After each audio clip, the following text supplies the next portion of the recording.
señor. 6:38. Jamás. Permítame saludar al capitán Marco Heredia, capitán del Ejército en servicio pasivo, especialista en inteligencia militar, máster en seguridad pública. ¿Cómo le va, capitán Heredia? Un gusto tenerlo aquí a través de Radio Sucre. Buenos días. Buenos días, ¿cómo está? Un gusto saludarlos, a la orden. Usted es especialista en inteligencia militar. ¿Está funcionando la inteligencia militar a propósito de todo lo que está viviendo el Ecuador en estos momentos, capitán? Bueno, la inteligencia militar, como todos ustedes sabemos, tuvo un bajón, digamos así, a raíz de ciertos problemas cuando la antigua SENAIN fue utilizada desde un punto de vista político, ¿no? Entonces se trató de disminuir a la inteligencia y utilizarla con otros fines.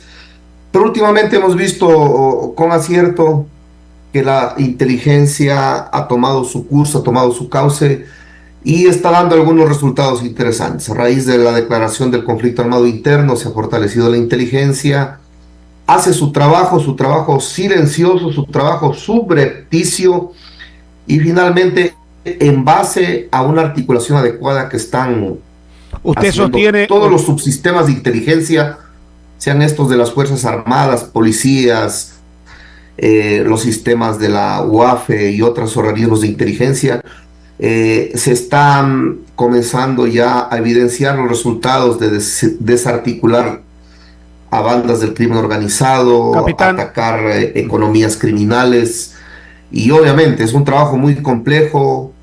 Se necesita mucho el trabajo de campo, de fuentes humanas, de inteligencia humana, complementado con inteligencia técnica o inteligencia de señales, pero definitivamente la inteligencia está dando de manera silenciosa y de manera subrepticia sus resultados, pienso yo, al día de hoy. Se está recomponiendo el Sistema Nacional de Inteligencia. Capitán Heredia, Capitán Heredia, usted sostiene que la inteligencia militar realmente se ha fortalecido desde la declaración de conflicto armado interno, es decir, hace, ¿qué?, 2-3 meses.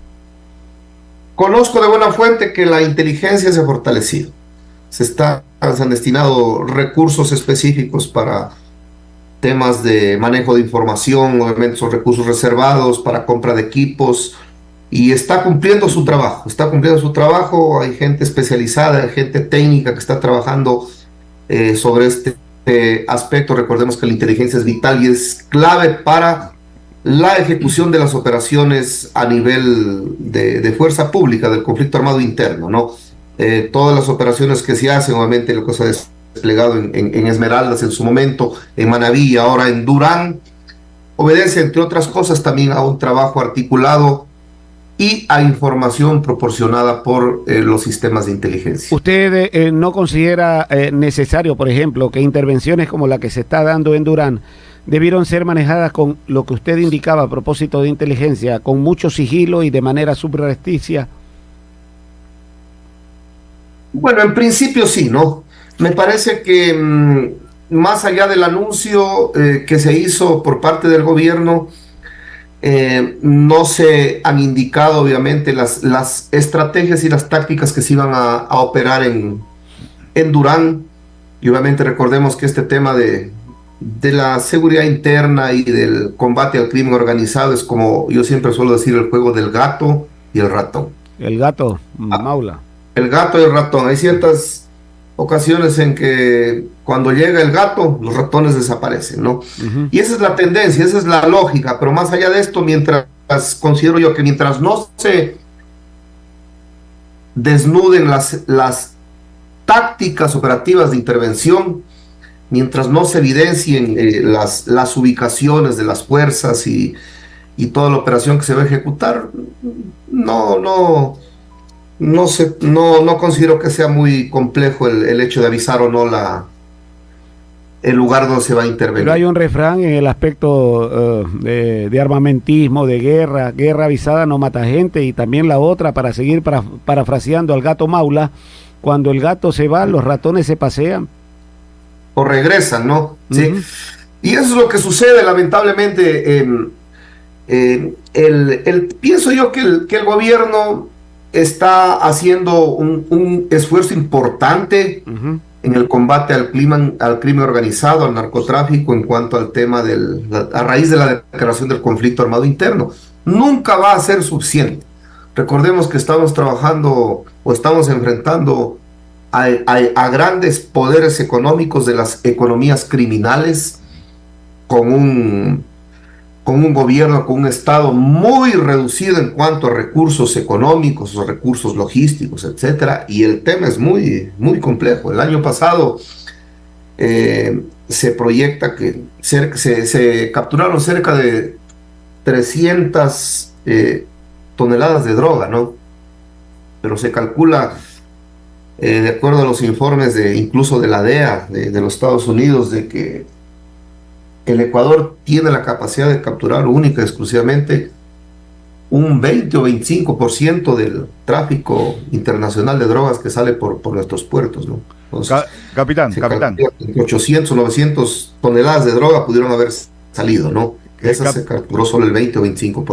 Capitán. Entonces, enfrentar esas economías criminales, recordemos que un kilo de droga en Europa, dependiendo de dónde llegue al puerto de Amberes, bueno, a diferentes puertos, puede llegar a costar entre 40 de cocaína, ¿no? De clorhidrato de cocaína, entre 40 y 70 mil dólares. Capitán Heredia, Luis Varela le saluda. En el marco del tema de la seguridad, justamente en Durán, lo que ya hemos visto, la entrada del ejército, de militares, fuerzas armadas, policía, pero hay un interrogante que todo el mundo se hace. ¿La estrategia que se está aplicando actualmente es correcta, no es correcta? Porque recuerde que estamos en un marco de estado de excepción y en un estado donde se ha declarado el conflicto armado interno. ¿Cómo tiene que entrar el policía? ¿Cómo tienen que entrar los militares? ¿Cuál es el perfil idóneo de un procedimiento contra estos grupos delictivos, capitán? Bueno, el día de ayer se dio un golpe de efecto, como yo suelo decir, ¿no? Entonces el presidente entró en tanquetas blindadas, hubo helicópteros, hubo una presencia muy fuerte de militares. Recordemos que el anuncio al menos es que ahí van a operar de manera permanente hasta que se tome el control de aquello 1.200 elementos de Fuerzas Armadas y de Policía Nacional. Están aplicando lógicamente lo que se llama en el principio, uno de los principios de la guerra, que es el principio de masa, que es lo correcto, ¿no? ¿Ok? Entonces eso primero genera un efecto disuasivo, tranquiliza las cosas, alerta a los delincuentes, se congelan, muchos de ellos saldrán obviamente, pero las Fuerzas Armadas tienen que actuar ahí con contundencia. No es el momento de paños blandos. Las Fuerzas Armadas están enfrentando un conflicto armado interno. De hecho, el día de ayer, en la madrugada del día de ayer, se hicieron 80 allanamientos. Ya se capturó a un delincuente considerado de mediano valor. ¿Ok? Están haciendo ya contenciones, operaciones de contención en lugares considerados críticos, que esa es la información sensible que no se puede manejar.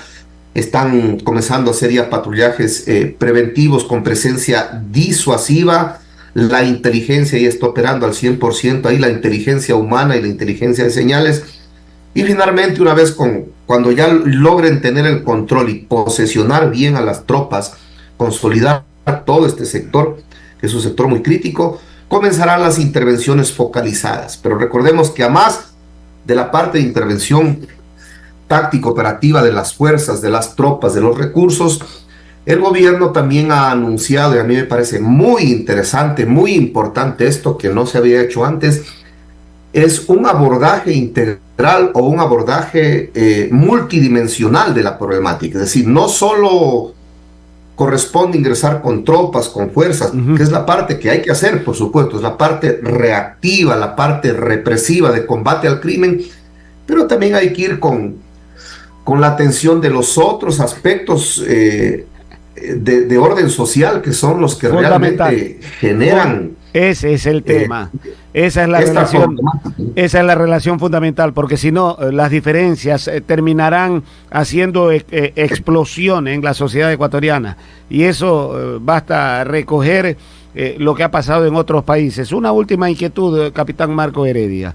usted como experto en inteligencia, ¿se puede hablar de que Ecuador, a propósito de lo que se incauta, que representa, de acuerdo a lo que usted ha mencionado, que dice la DEA, entre el 15 y el 20% de lo que realmente sale, ¿se puede considerar al Ecuador país de tránsito o país ya plenamente productor de droga? No, el Ecuador todavía no es considerado un país de producción, sino es considerado ya un país de bodegaje, almacenamiento y exportación de droga. Antes era de tránsito, pero ahora, como ustedes pueden ver, todos los días se encuentran caletas donde se incautan toneladas de droga. Entonces, Ecuador es un estado considerado actualmente bodega de narcotráfico con fines de exportación. Antes era de tránsito, pero a raíz de la pandemia esto cambió. La presencia de los carteles internacionales de la droga es muy fuerte acá.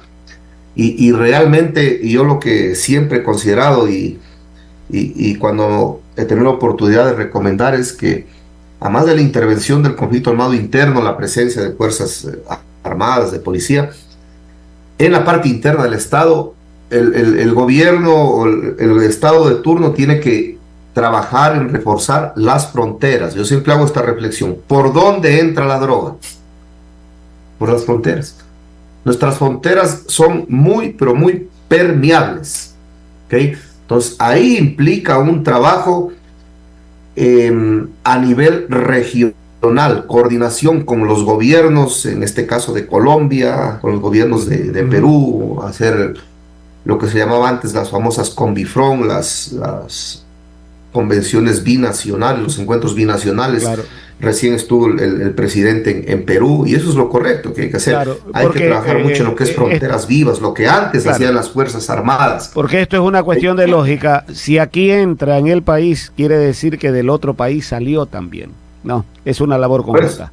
Es un trabajo conjunto, no es unilateral. El Ecuador no puede hacer mucho solo. Recuerden que estamos enfrentando verdaderas mafias del crimen transnacional, economías criminales, y solo para finalizar una idea que me parece relevante en cuanto al tema de Durán, ¿okay?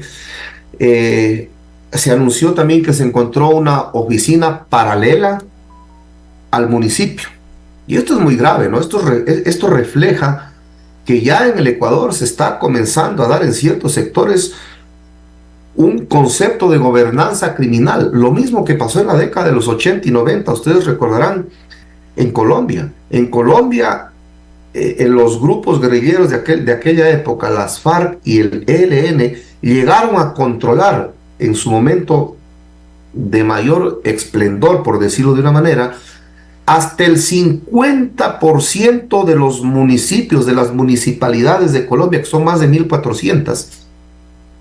Controlaban a los alcaldes, ponían alcaldes, ponían concejales, decidían dónde se hacía la obra, dónde se construía la carretera o dónde se colocaba la escuela. Gran verdad. Aquí estamos empezando esto. Yo, como siempre dije hace unos 5 años, estamos comenzando ya una colombianización de la problemática de la inseguridad. Y ahora, lamentablemente, les puedo decir que ya estamos colombianizados y vamos a una mexicanización de la seguridad. Es dura, es compleja la tarea, independientemente del gobierno. Siendo nosotros un país relativamente pequeño en área y en población.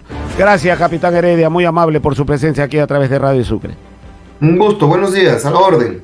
Muy amable, muy gentil. 6 de la mañana, 52 minutos, 6:52. 6 de la mañana, 52 minutos, mi querido Eduardo.